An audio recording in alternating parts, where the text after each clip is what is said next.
Hello,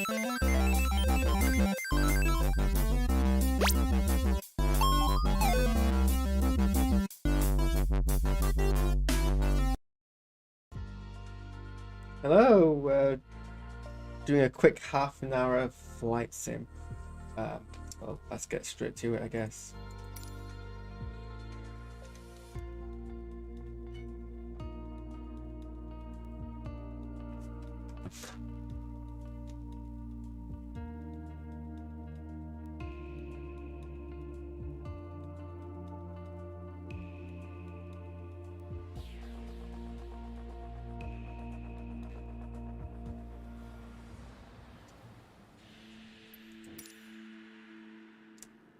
Perfect weather for a flight out of Nice, Côte d'Azur, don't you think?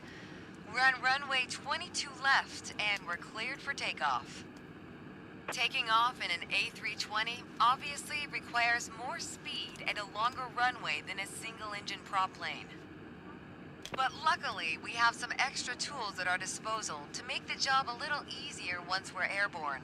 For starters, the autothrust manages engine power to maintain a target airspeed. Autopilot will keep us on track with navigation, and the fly-by-wire system lets us maintain a consistent attitude without needing to make constant adjustments. When I give the word, you're going to execute a straight-out takeoff. After you complete the initial climb, I'll take the controls. But first, check the MCDU for our reference speeds.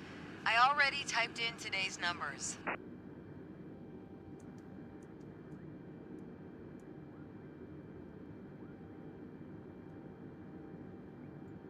The rotation speed, VR, is 131 knots. I'll call out when we reach it. Take a look at the PFD now.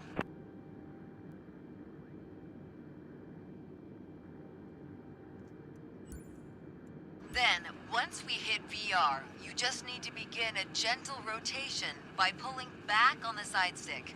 Don't exceed 10 degrees until you've lifted off. Next, let's review the thrust levers.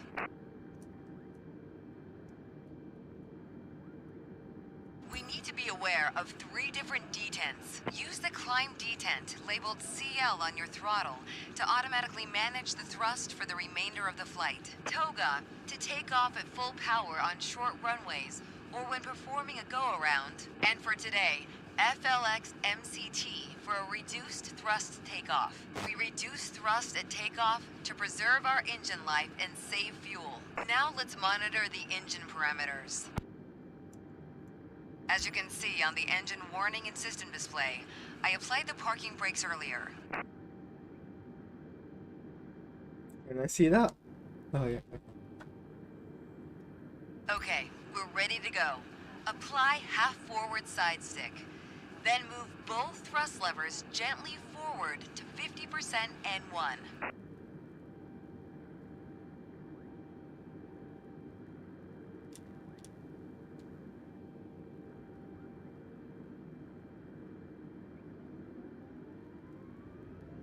Then move them to the flex detent.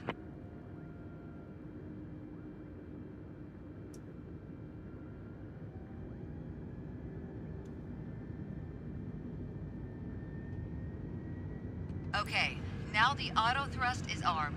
Use the rudder to keep us on the center line. 80. Rotate.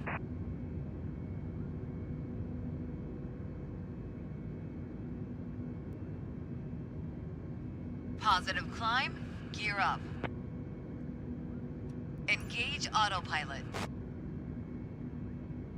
Autopilot can either be engaged 5 seconds or 100 feet after takeoff to manage heading and altitude. The FMA is showing lever climb, which means we've reached thrust reduction altitude. Adjust the thrust levers to climb detent.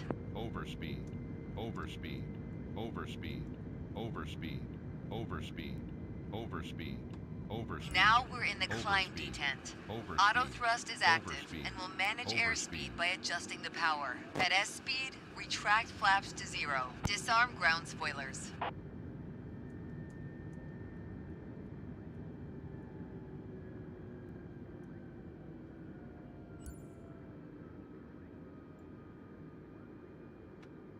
Well done. but there's room for improvement.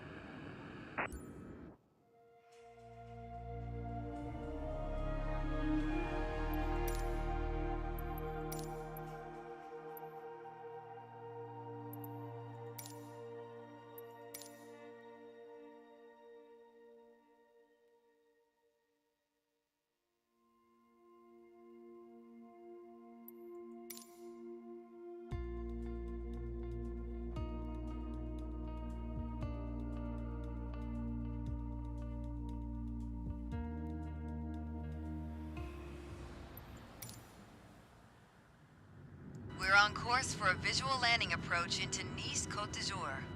Auto thrust is going to handle power management, so our main objective is to control the pitch to stay on the glide slope. The beauty of fly-by-wire means you only need to use the stick when you want to make attitude adjustments.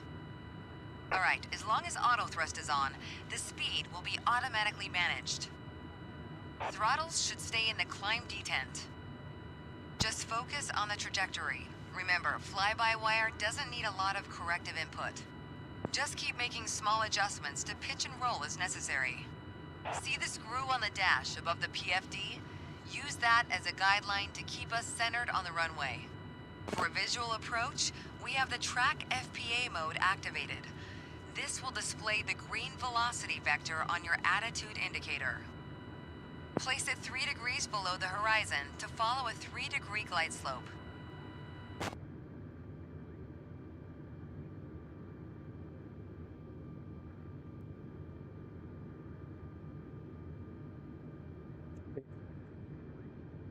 Pretty sure it is anyway. 2,500.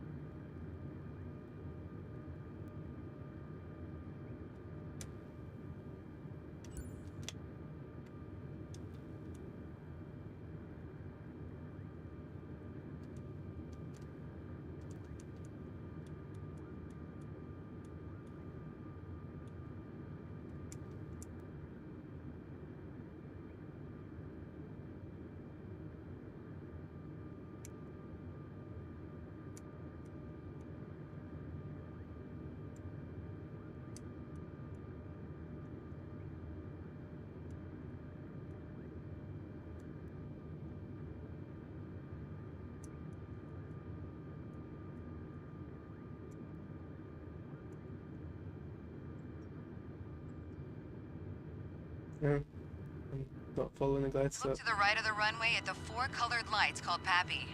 They'll give feedback to stay within a 3-degree glide slope all the way down.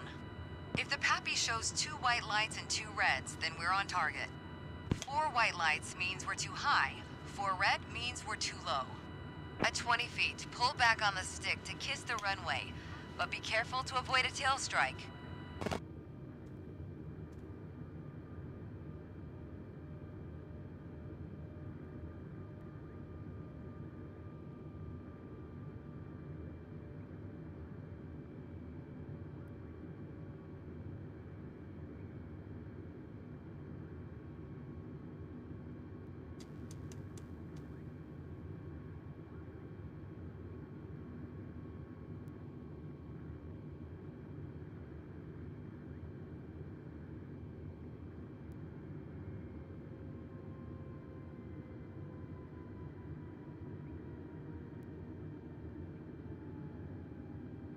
One thousand.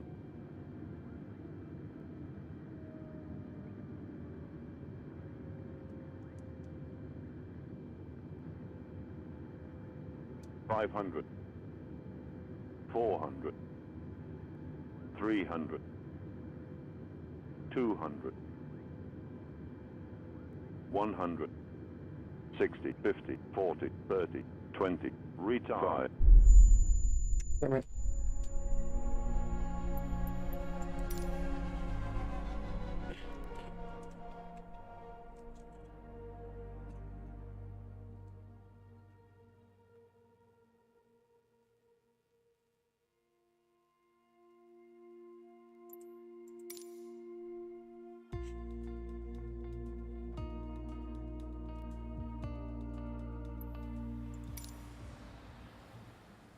We're on course for a visual landing approach into Nice Côte d'Azur.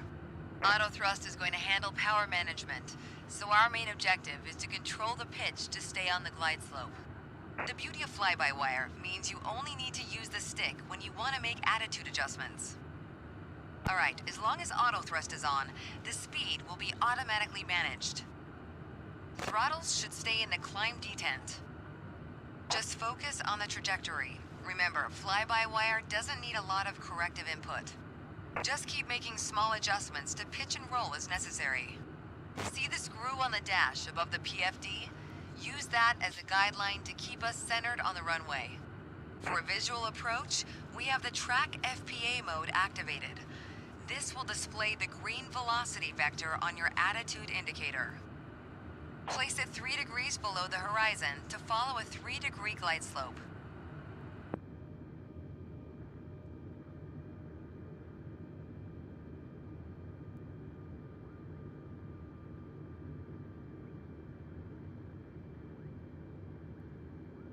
$2,500.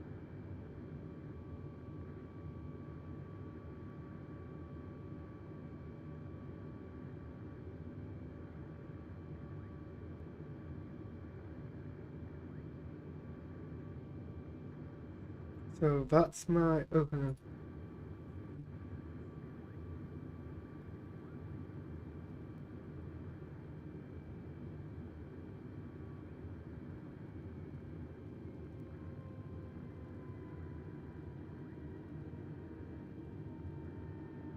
No, that's not 3 degrees.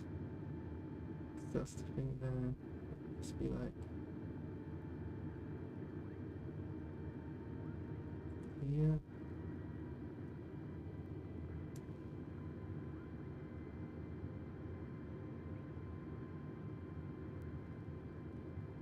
Look to the right of the runway at the 4 colored lights called PAPI. They'll give feedback to stay within a 3-degree glide slope all the way down. If the PAPI shows 2 white lights and 2 reds, then we're on target. 4 white lights means we're too high. 4 red 1,000. means we're too low. At 20 feet, pull back on the stick to kiss the runway, but be careful to avoid a tail strike.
$500. We're getting 400. close to the threshold. Now shift your 300. focus down to the end of the runway. 200. Listen for the computer calling out retard, then set thrust to idle. 100.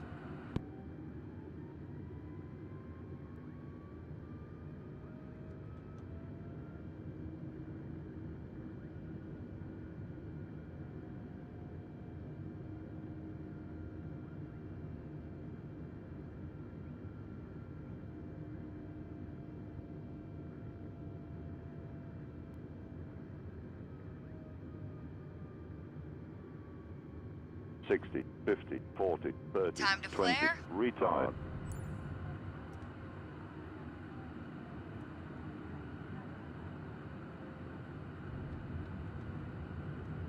Now return the side stick to neutral. Spoilers and auto brakes are activated. That could have been better, but I guess I landed it.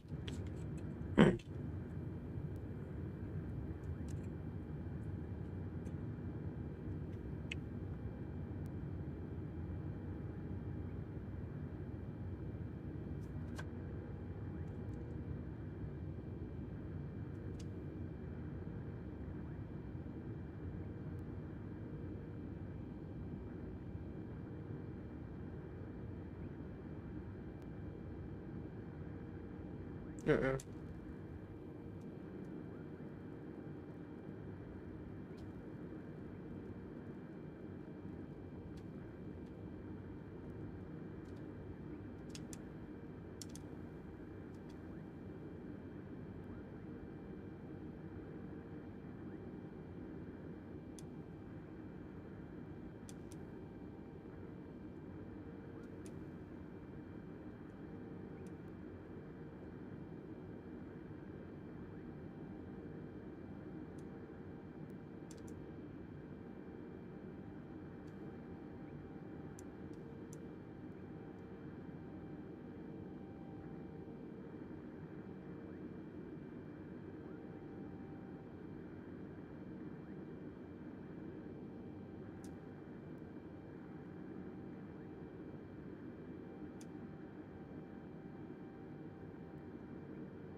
Was I meant to be somewhere else?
Lol.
I don't know what's happening there.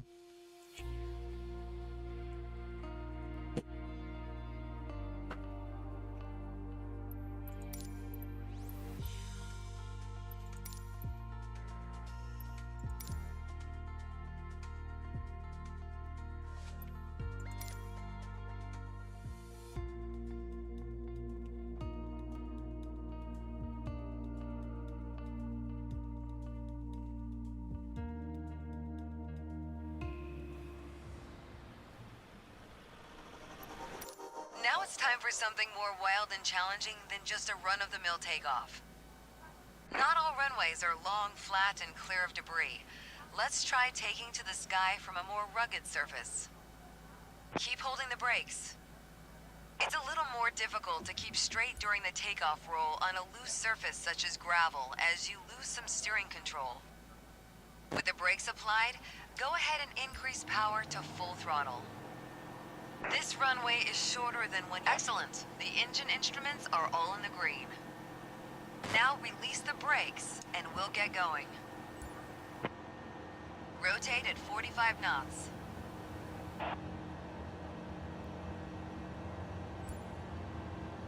Now smoothly raise the nose to 15 degrees.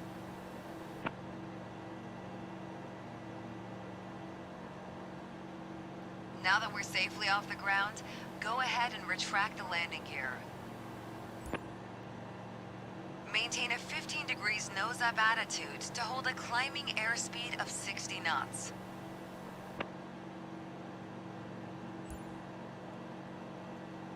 Now retract the flaps to improve our climb rate. Great. Now keep on climbing straight ahead.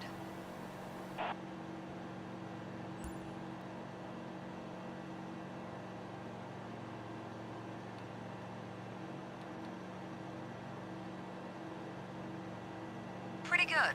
Keep practicing and you'll nail short field takeoffs.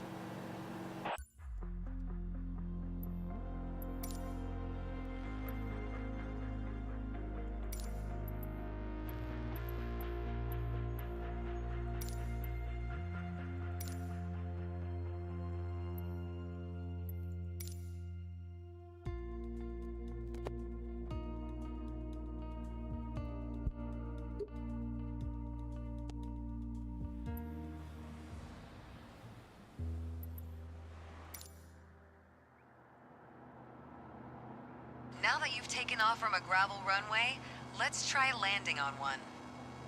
For this short field landing, the terrain dictates that we need to approach at an angle. Right, well that's a short of a landing. Deploying the landing gear and get ready for our approach.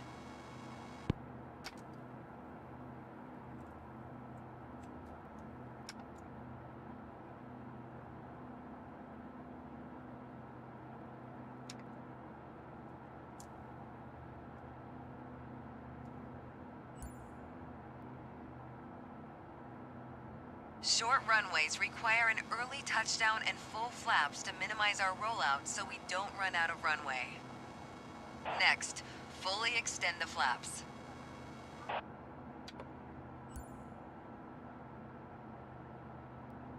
Great. Aim for an approach speed of 55 knots.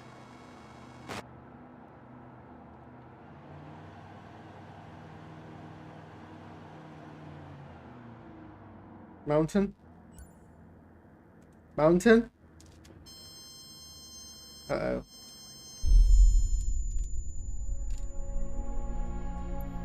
Yeah, well, she didn't tell me what to do!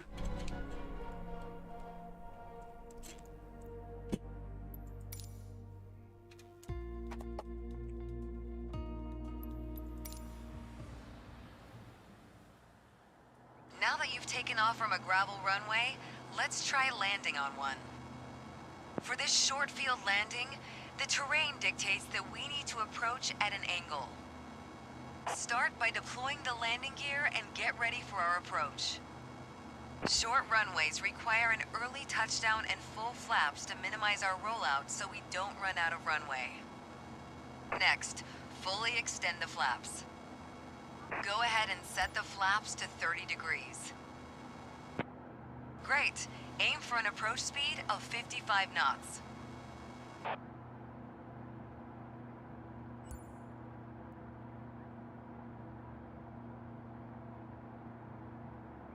close to the beginning of the runway, so we have the longest roll possible, but be careful not to undershoot it. Cut the power just before touching down for a nice, smooth landing. Once we touch down, apply the brakes for a smooth landing that brings us to a stop as quickly as possible.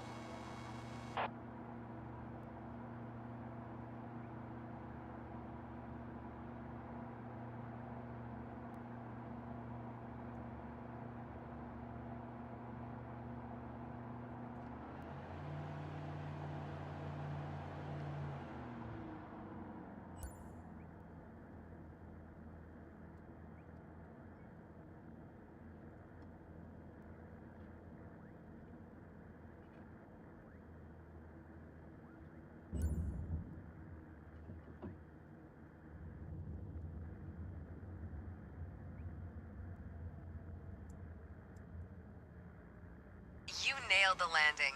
The procedure is more challenging than at a larger airport, but being able to land on short and unimproved runways like this one opens up more possibilities for your adventures. Oh, okay. I thought that wasn't I didn't think that was a great landing, but apparently she disagrees.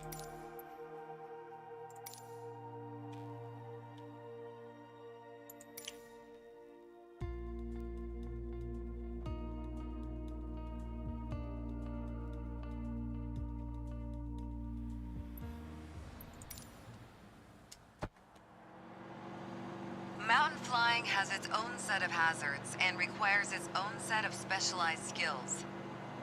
Mountainous terrain, especially at high altitude, often creates dangerous turbulence, even when conditions appear dead calm. Fly on the right-hand side of the valley ahead, maintaining 2,000 feet altitude and 100 knots airspeed. Air flows over mountains like water does over rocks, conforming to the topography both on the upside and the downside. Air forced up the side of a mountain by wind creates updrafts, often unpredictable ones. Let's ride this wave of rising air and soar along these ridges like eagles. With the wind out of our left-hand side, fly just above the right side edge of the valley to ride the updraft.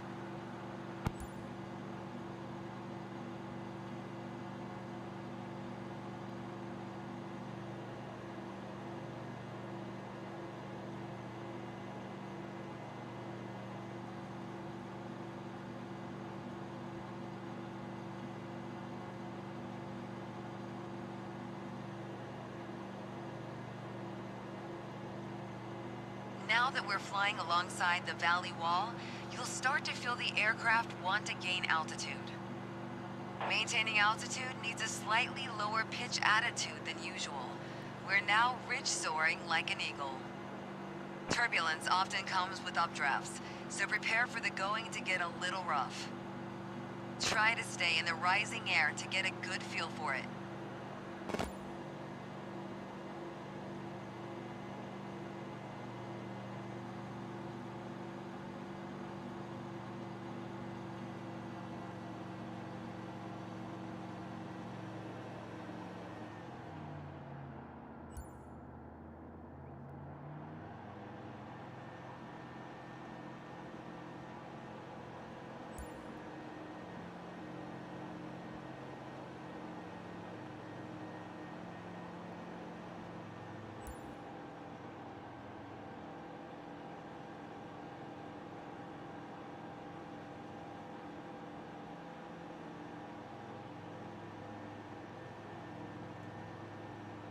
As we reach the gap in the mountain wall on our right side, the updraft will level off and then ramp up again when we reach the other side of the gap.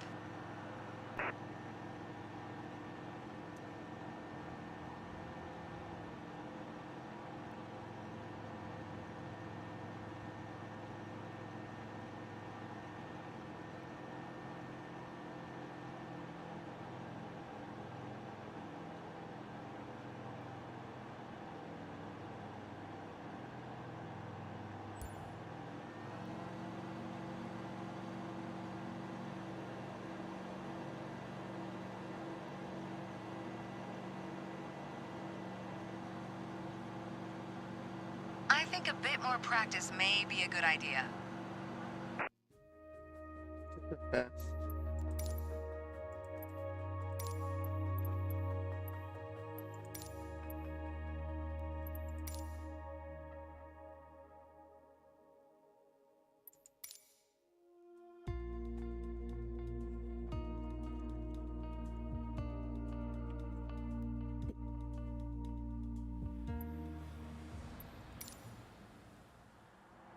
You've seen how updrafts help with lift as you soar along a ridge.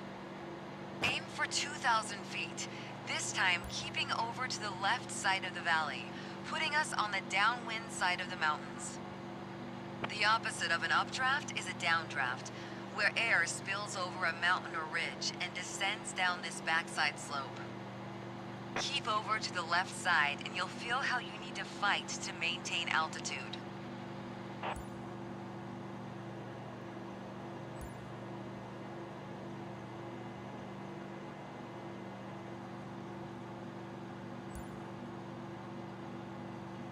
You'll find it difficult to maintain altitude in a downdraft, so keep a high power setting and watch the altimeter and be ready to work the controls, especially the elevator.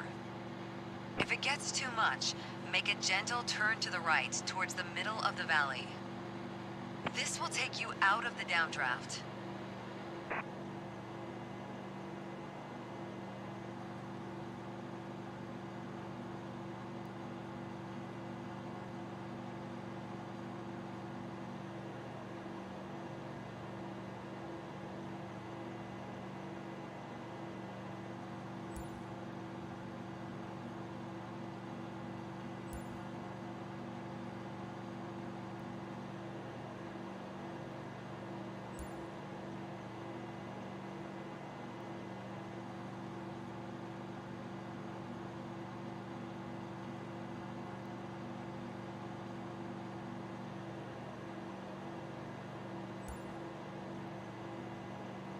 I think a bit more practice may be a good idea. Now that you've experienced a downdraft, you'll know how to react the next time you encounter one while flying in the mountains. Try to keep your speed at 100 knots. You'll encounter them on the downwind side of terrain, where winds blow at speeds of 10 knots and faster.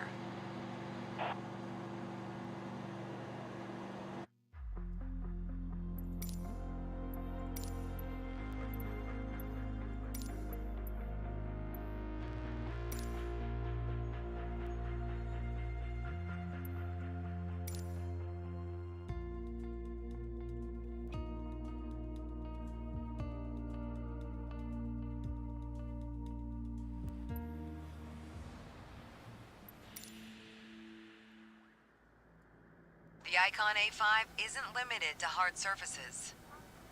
We can experience the glorious Alaskan landscape all the more with our water-going capabilities.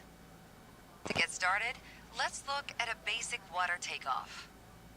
It's much more difficult to accelerate when in water, so you want to get as much lift as possible as quickly as you can. To reduce our takeoff run, we'll use full flaps. Set the flaps to their fully extended position. I've hit that rock, is that a problem?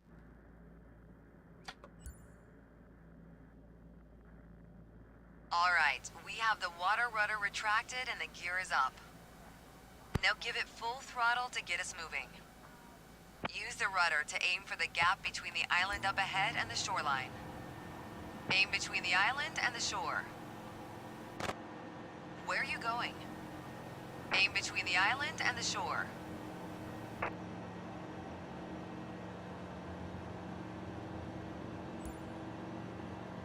Lift the nose just a little at 50 knots to get airborne.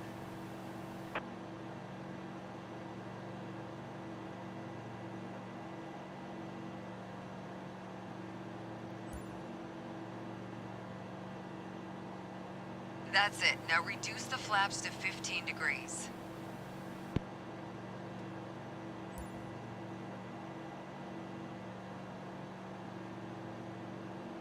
Now we can retract the flaps completely. Good. Keep us climbing straight ahead, aiming for about 60 knots to get the best climb rate.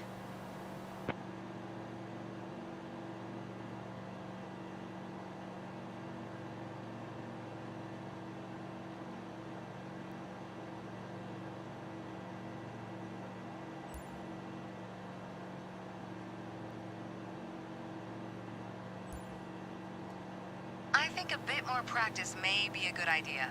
Only because you let the bloody boat almost crash into an island, okay? Should not be penalised for this. This is ridiculous. Absolutely outrageous.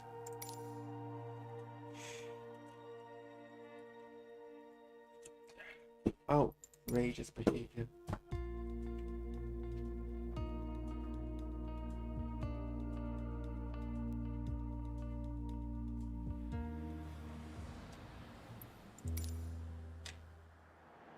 Bush flying brings a number of great do-anything, go-anywhere possibilities. We're going to land on the lake up ahead, so let's start getting ready. Bring the throttle all the way back to idle. Let the speed drop below 75 knots, right where the white band on the airspeed indicator begins.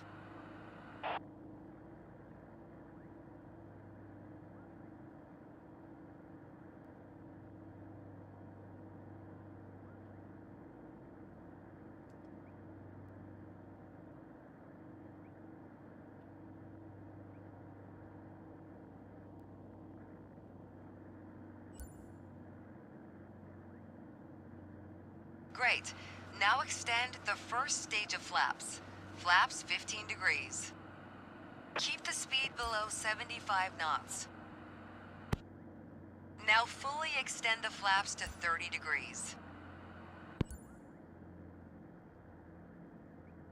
Great.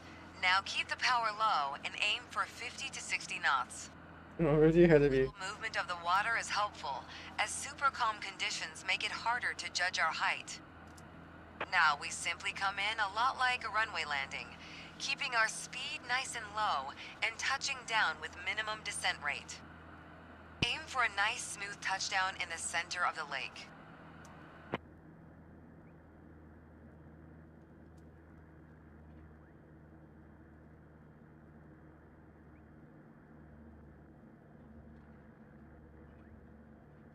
Oh. Tree. Add some power so you don't get too slow.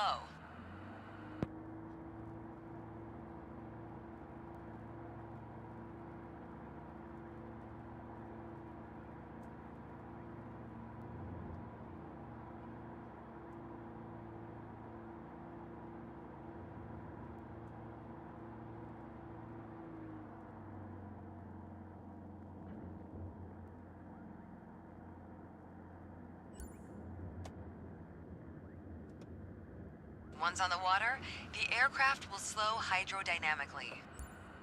Fully retract the flaps to reduce our lift, helping us to slow down more quickly.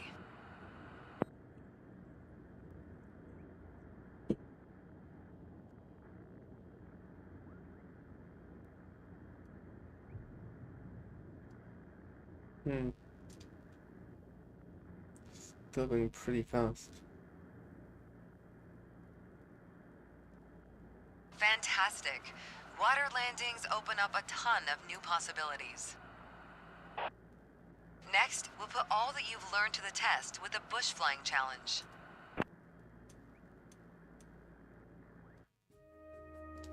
Okay, well.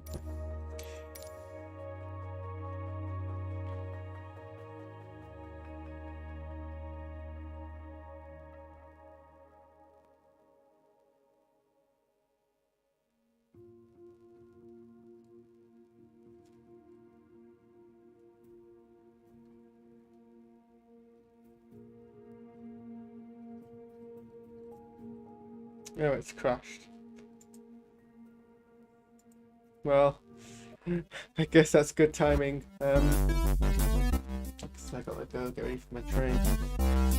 So I guess thanks for tuning in, and I'll see you guys whatever it is. Probably, I don't know, maybe tonight. Depends on how I am. Alright. Toodaloo.